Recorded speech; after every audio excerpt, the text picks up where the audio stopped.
লেবাননে নিষিদ্ধ হলো স্নো হোয়াইট। 21 মার্চ বিশ্বব্যাপী স্নো হোয়াইট সিনেমাটি মুক্তি পেলেও তা পাবে না লেবাননে। চলচ্চিত্রটিতে রয়েছেন এক ইসরায়েলি অভিনেত্রী গ্যাল গাদত।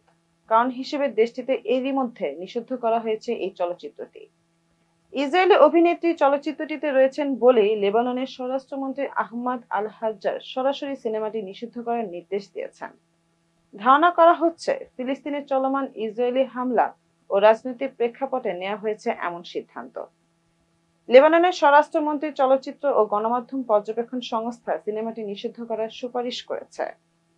লেবানিজ এক চলচ্চিত্র সংস্থা জানায়, বেশ আগে থেকে ইসরায়েলি হিসেবে নিষিদ্ধের তালিকায় রয়েছেন গ্যাদত। ফলে তার অভিনীত কোনো সিনেমাই দেশটিতে মুক্তি পায়নি। কেবল গাল গ্যাদত থাকার কারণেই নয়, অনেক কারণে মুক্তির আগে থেকেই বিতর্কের জর্জ স্নো হোয়াইট। গ্রিম ভাইদের রূপকথা স্নো হোয়াইট এর প্রধান চরিত্র সম্পর্কে লেখা ছিল বরফের মতো সাদা। পর্দার চরিত্রটি দেখতে তেমনই হবে এমনটাই আশা করেন ভক্তরা। তাই বছর 4 আগে স্নো হোয়াইট সিনেমায় প্রধান চরিত্রে যখন রেচেল জেগলারের নাম ঘোষণা করা হয়, প্রবল বিতর্ক হয়েছিল তিনি।